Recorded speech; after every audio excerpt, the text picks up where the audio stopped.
Well, we're sitting on the bank with the roots of the trees, watching all the frogs come in for spring along the mighty Missouri. It's the last day of March and it's 80 degrees. Spider silk dancing on a gentle breeze along the mighty Missouri.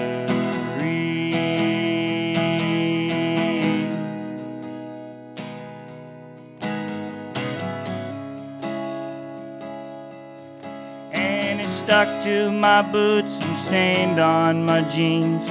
Green leaves budding on cottonwood trees along the muddy Missouri. The muddy Missouri.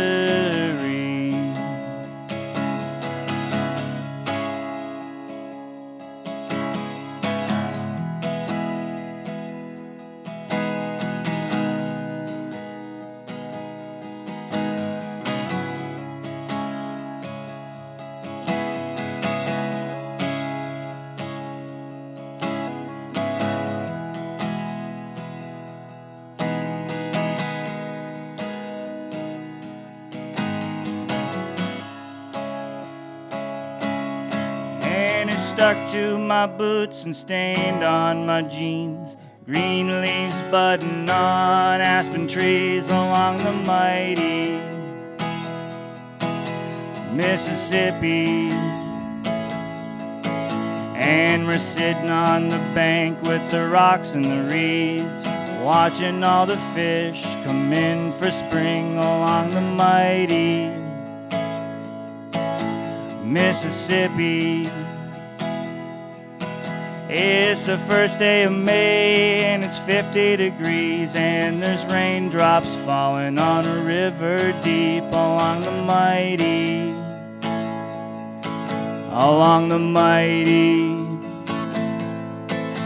Mississippi.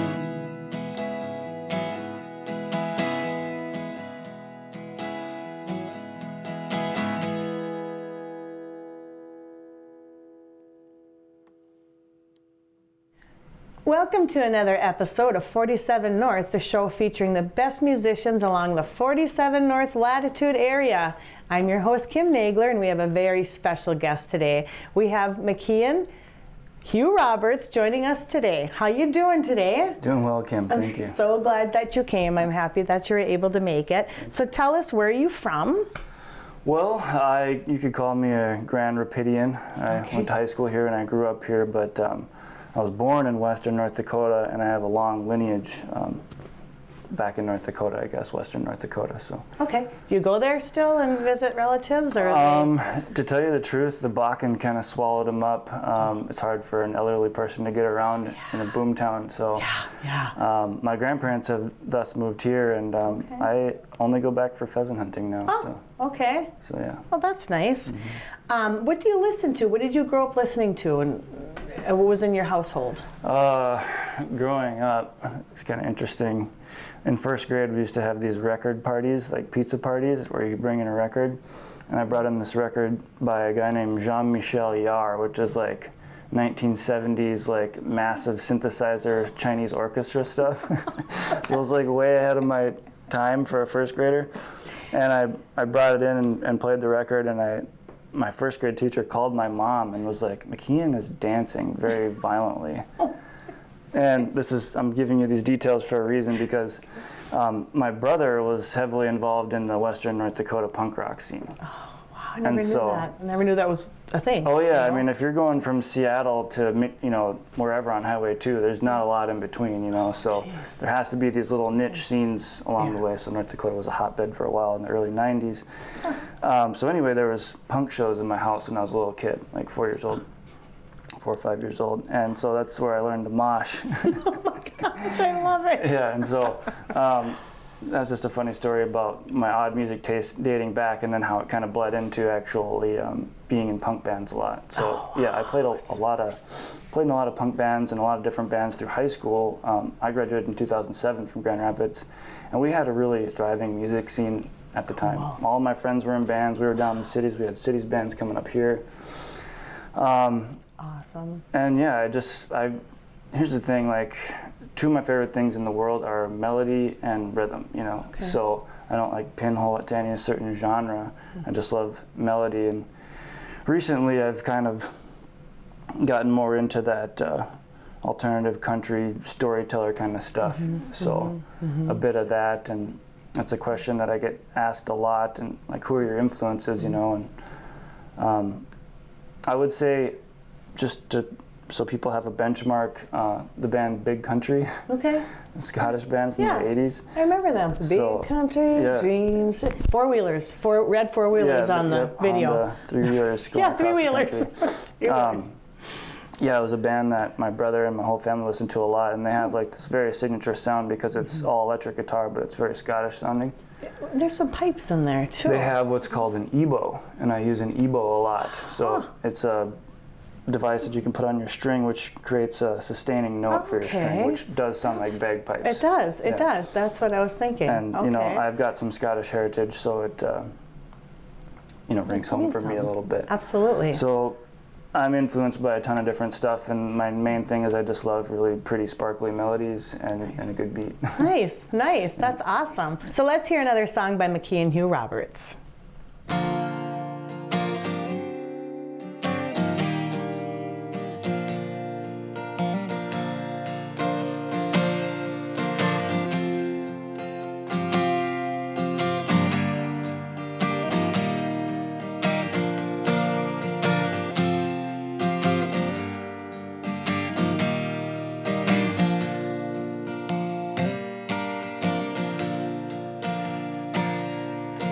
Farmer goes to work till he's tired, stops to doze off in the hay,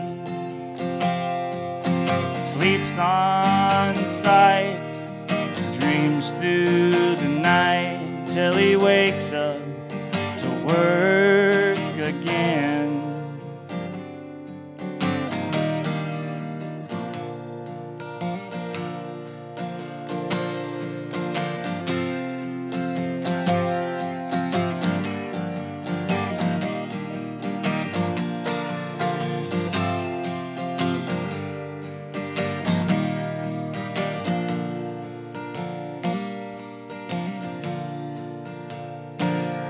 There's one-horse town cops and corner tattoos, old hobos wave from boxcars.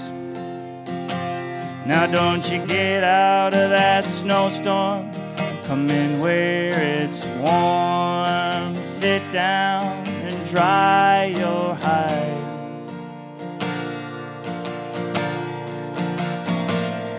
And shadows cast on the mountaintop as the sun sets beyond the trees, and wilted wildflowers bend into themselves as the ground beneath starts to freeze.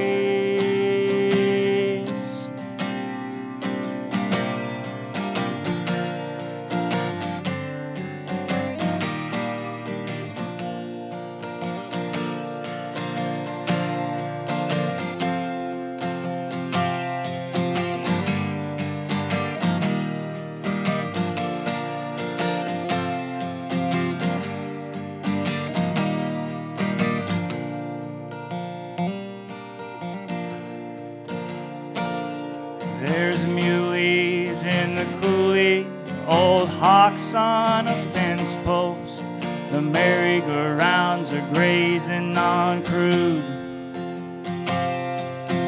Come on down where the sky paints the ground and the wind blows across the plains. I thought about old Wild Rose and the gal I left behind when I stopped into a diner for a bite. I told the waitress she's pretty, that don't mean a thing. I'm still sleeping by the fire tonight.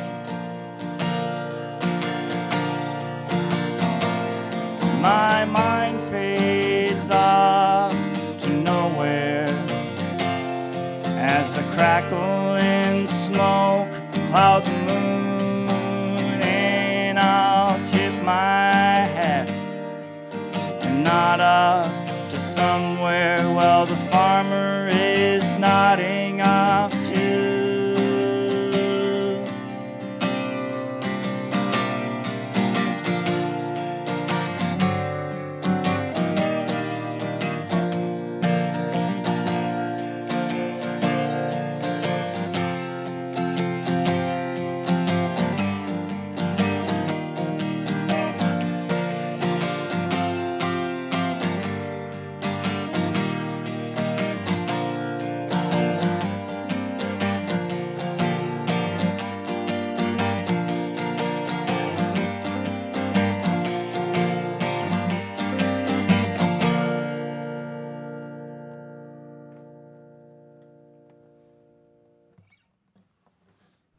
All right, we're back with some more questions and to get to know you a little bit more.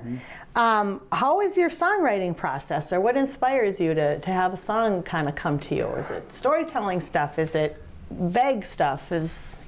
I really like the storytelling aspect. I like leading people along and then throwing them some kind of a curveball or just like painting a picture. Like I really like imagery stuff. And when I first started writing, I did a lot of stuff based on my love of fishing. So Nice.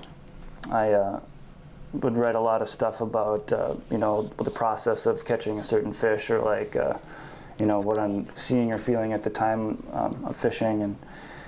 And I just started to look at different scenarios, and actually a big influence, and being from North Dakota too, I have gone back since to make money in the oil field. Okay. And the thing about Williston, you know, North Dakota and the Bakken,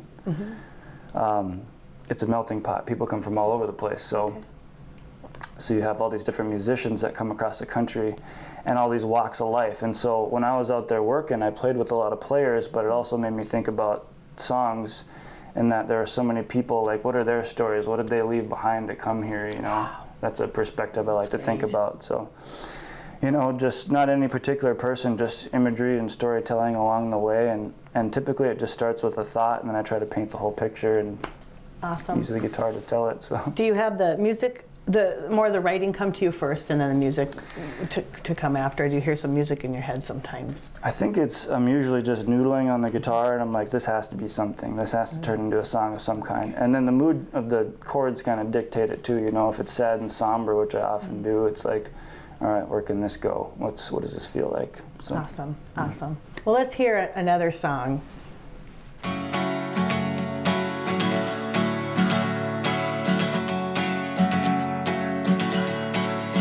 Hey babe, a birthstone engraved with your name 10 years ago.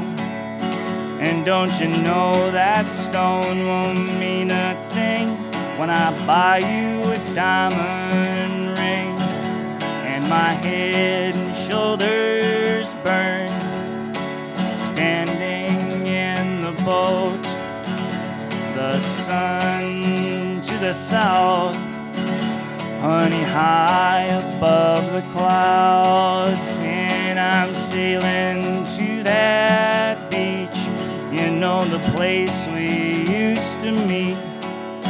I'm gonna sink that ring 100 feet just to forget you'd ever cheat.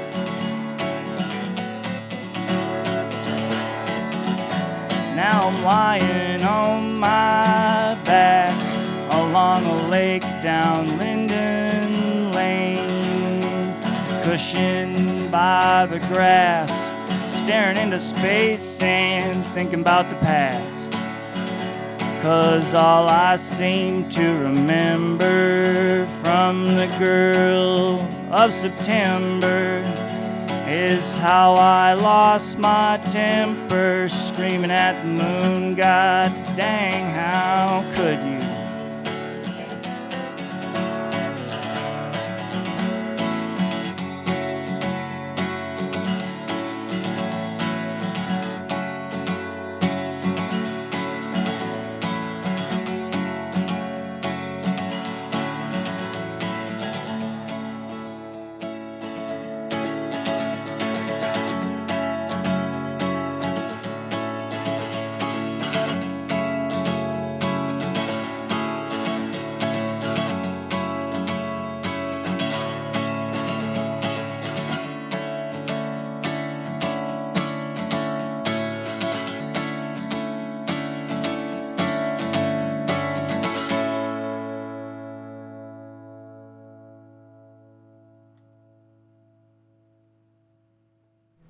Okay, we're back, and we're going to ask our friend here about if you could play. This is a question I came up with this afternoon when I was getting ready to come here after work. If you could play a duet with someone, who would it be? Duet. This is not a particular person in a way. Well, it is obviously a person. It's my brother. Okay, cool. You know, it's like I can't single out any celebrities or musicians that I'd like to, but my brother and I share a similar passion for, like I said, melody and rhythm and the kind of music we like to hear, and we're both really passionate people, so I think that we would be able to do a good duet together. Have you done that yet? Have you worked on that we yet? Have you talked about it? We've played stuff together in the past for sure, and I think it's something that needs to happen more often. Awesome. Yeah, it's fun. Awesome. That's a great answer. I've never suspected that. That's great. We have another song here by McKeon.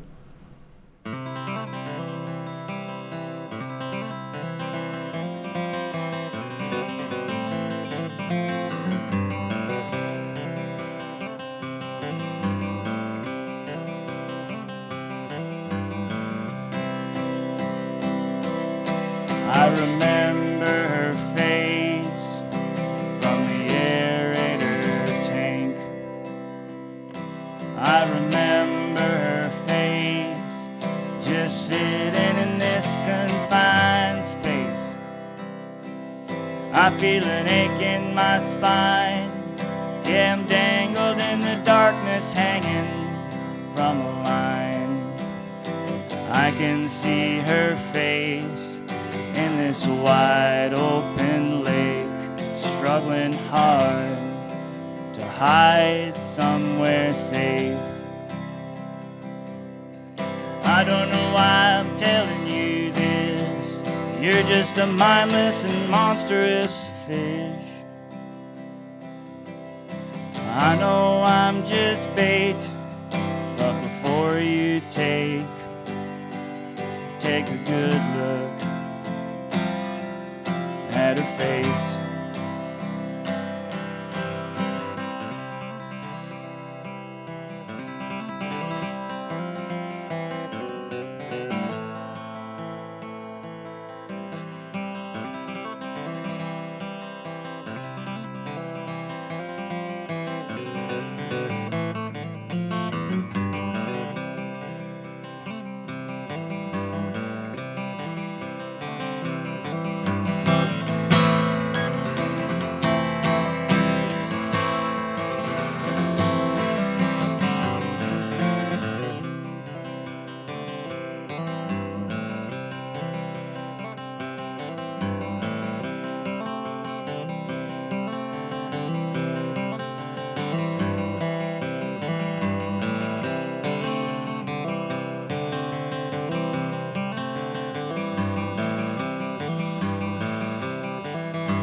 We're back with McKeon Hugh Roberts, and I'm going to ask him what he's all about in the off season of music, what do you like to do for hobbies? What are some things that you... Other than music, yeah, a lot of music. There was a time when I skateboarded a lot. So I always used to say skateboarding, music, and fishing were like kind of that occupied my brain, I guess. Okay. Skateboarding has gone on the wayside, and fishing has like doubled that void. So fishing and music are my main hobbies, and that includes a fair amount of hunting too when I get the chance, you know. And I'm pretty dedicated to those two things, and I've got like other hobbies, but like, yeah, like I said, I'm pretty dedicated. Do you like rifle hunting, bow hunting? Do you like them equally, or do you do both? Or I'm more upland game, grouse hunting and pheasant hunting. Okay. Back in North Dakota, I do a lot of pheasant hunting, and then up here just wandering around grouse hunting, and then duck hunting when I get a chance, you know. Do you have a favorite recipe that you put on duck, or I need help? On duck? Yeah. Yeah, duck for me is what I do is take the breasts and soak them in orange juice. Oh, ooh, that sounds for good. about a day. Okay. And then cut them open, butterfly them, whatever. Cream cheese, jalapenos, wrap them in bacon, and bake that. Okay. So that's a pretty popular one, and that's kind of my favorite way to do I could it. Duck try. can be kind of gamey sometimes, so that's helpful. That's great. That's awesome. We have another tune right now coming up.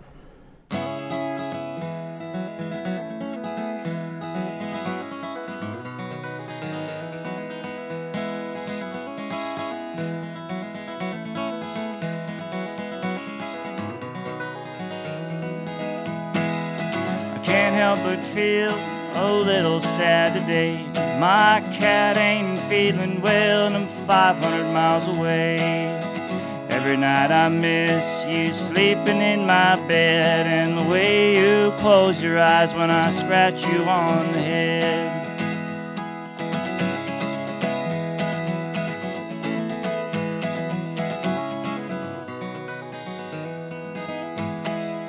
And I'd love to wake up, hear that crackle in your meow, and I'd drive straight to you if I thought I could somehow. And if only you knew the helplessness I feel will get you right as rain, so you can chase mice in the field.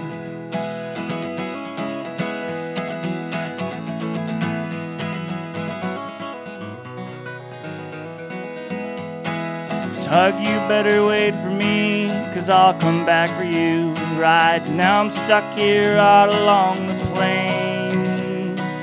Listen to the people there, they'll help you get through, while I sit here anxiously, just sending my love. Honey, I'm sending my love to you.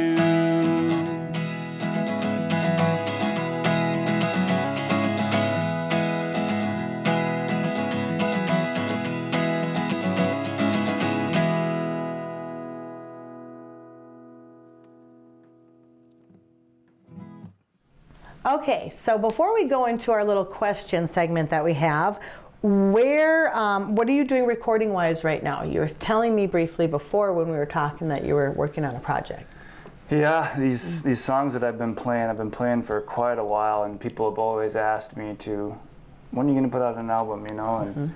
And I've been in the studio so many times, you know, and I'm just my own worst enemy when it comes down to it, because I just never released anything. It was never ready. I never thought it was where I heard it in my head and wanted other people to hear it, I guess.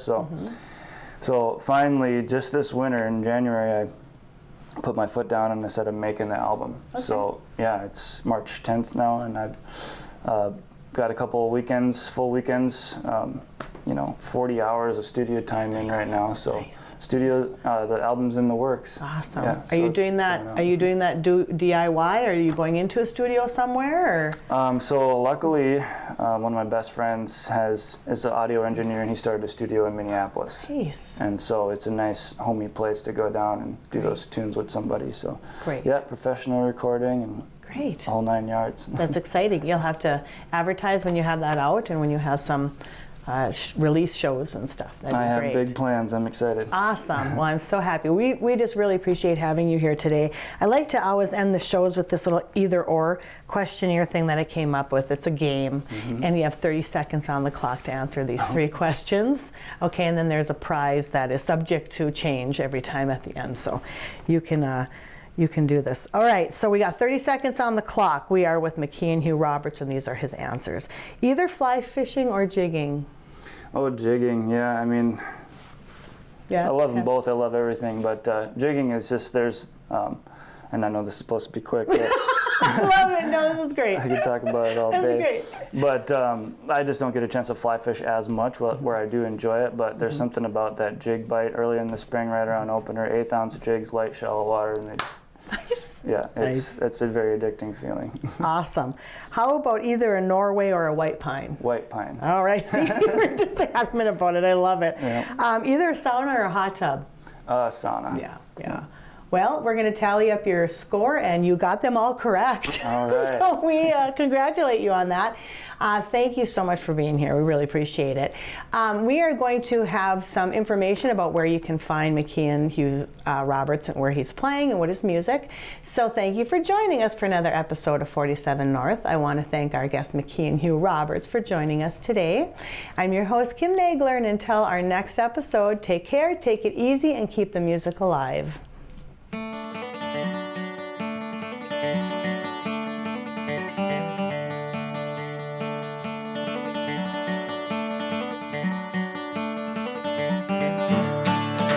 Well, there is a river that flows north, not 60 miles from my fort.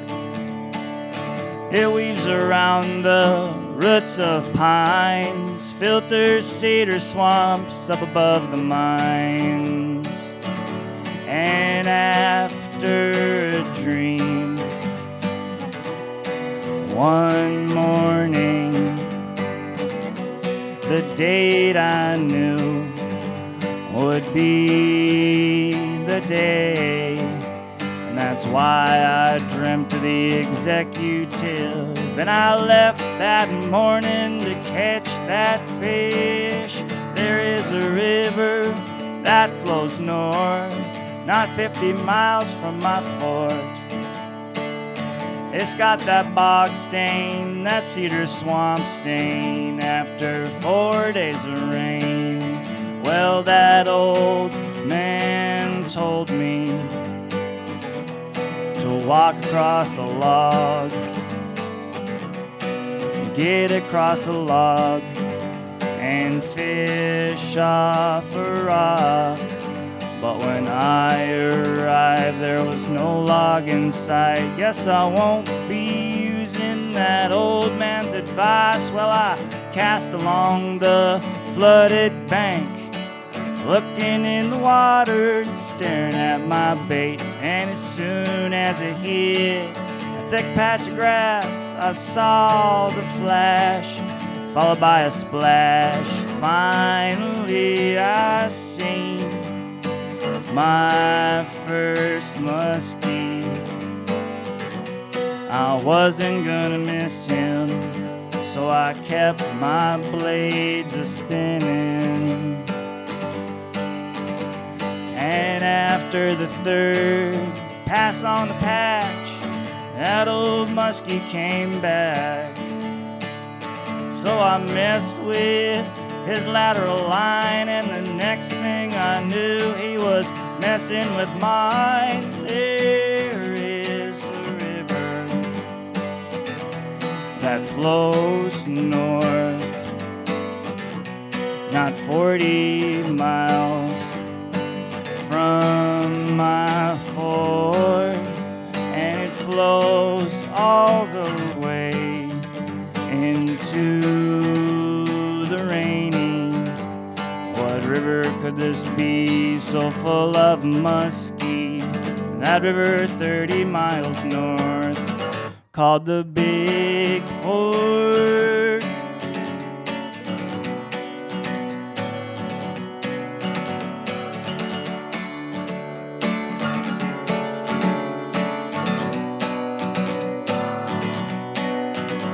Well, I had upriver again to find a place to land him. And I drug him up on the shore and I held him up inches 44. After a kiss on the cheek, I threw him back, catch and release. Now I can't explain the feeling it bring that day will forever be framed in my brain.